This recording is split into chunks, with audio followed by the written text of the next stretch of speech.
YouTube, what is going on? Chris with Journos, Comics, and Pop Culture. All right, guys. This was going to be a top three, but it ended up being a top four. Silver Age keys to invest in for under $100. Now, before I go into it, as I always state, these are my picks, guys. Take everything I say with a grain of salt. It's all fun speculating into the comic books that we love. But I am picking four books that I think are really good books to grab for speculating reasons, but also because they're just amazing books. Now, the reason why I picked these books does have to do with movie hype, MCU speculation, and stuff like that, but also just because I think they are essential books to comic collectors for the Silver Age. And any first appearances from the Silver Age, I think as the years go on, are going to get, more thoroughly looked at, regardless of movie hype and so forth. So, guys, with that being said, let's go into my first pick. And again, these aren't picks in any specific order.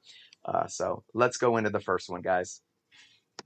The first book on my list is Strange Tales 138. This is the first appearance of Eternity. Now, the reason why I picked this book is, of course, because I do believe that there could be possible MCU speculation around this character.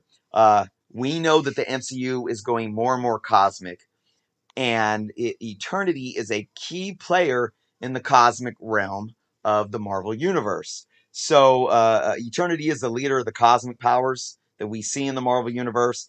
A lot of tie-ins to the creation of the Celestials. When you go back to the Eternity War, also ties into the creation of the multiverse. So, a lot of things that we know are coming up in the MCU, like with the Eternals. We already had Ego and the Celestials and the talk of seeing more Celestials. We know that the Eternals are creations of Celestials. We know that the multiverse is coming as well. So I believe that Eternity is a character that can definitely play a role in the bigger scheme of the cosmic realm of the MCU that we will be seeing.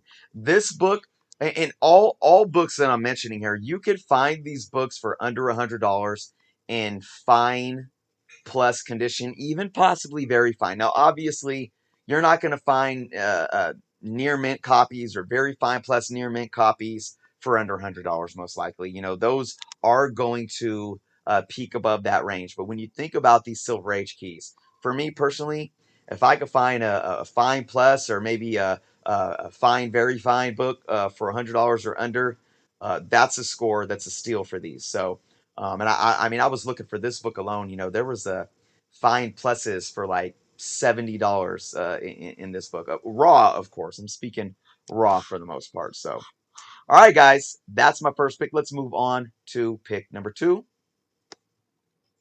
Oh, well, there's a picture of Eternity. Just threw that in there. But let's go on to pick number two, and that is Strange Tales. Yes, another Strange Tales. This is Strange Tales 158. This is the first appearance of the Living Tribunal. Again, same realm here that I'm going with. Cosmic entity, cosmic beings, the MCU playing more into the cosmic realm of things moving forward. And who better than the Living Tribunal? Uh, Guys, Strange Tales as a run has a lot of awesome first appearances that aren't super huge first appearances, but that definitely get overlooked. And if you could find any Strange Tale book from the Silver Age for a good price, hey, man, it's a solid run. And I'm looking into filling up my run more and more. But back to the Living Tribunal. Another cosmic entity that, basically oversees and maintains balance in the realities that basically make up the multiverse. So again, you have two things correlating here: the cosmic realm in general and the multiverse, which are both being more and more introduced into the MCU. So again, another book that for fine plus, maybe even fine, very fine condition, you could find for under $100. So really good books here. I'm going to go into my last book, but it's kind of a dynamic duo here. It's a pair. It's a 1-2 knockout. And we're moving away from the cosmic realm of things, and we're diving into X-Men. And that is X-Men 49 and X-Men 50. So X-Men 49 is the first appearance of Polaris. X-Men 50, you have the first cover appearance.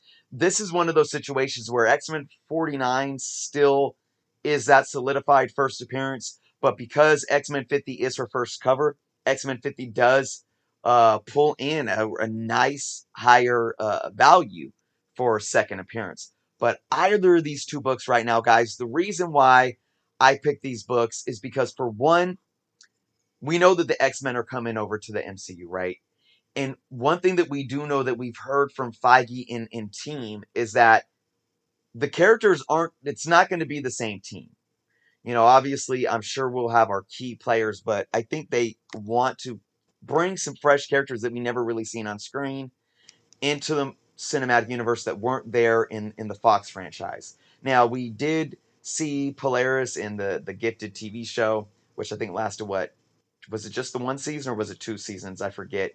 But you know, again, th- not much weight held in that realm of things with Marvel Television and whatnot. But I personally, I love the character Polaris. So outside of any kind of movies speculating hype, I just think Polaris is a great character. And again, you could find these books in a fine plus, fine, very fine condition for under $100.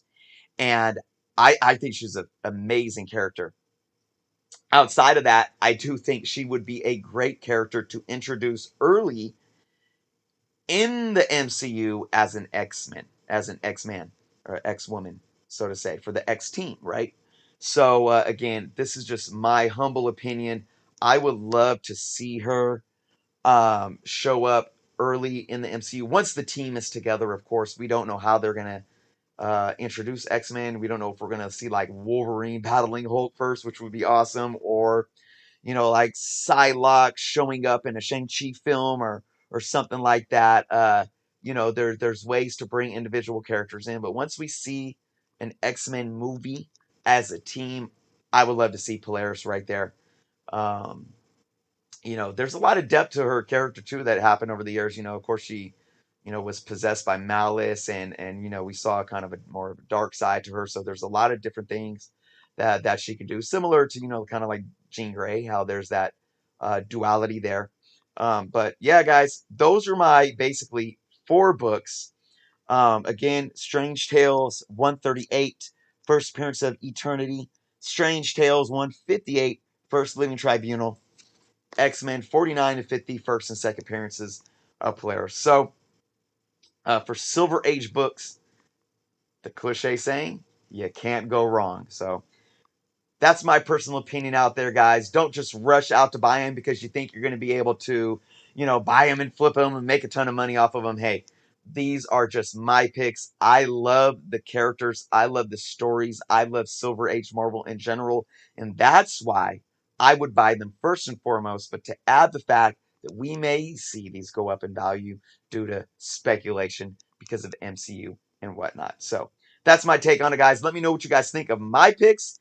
If you guys have any books that you guys are scouting and speculating on that might be a valuable book, or excuse me, value books that you could still grab without breaking your bank that are of the Silver Age, let me know what you guys are grabbing.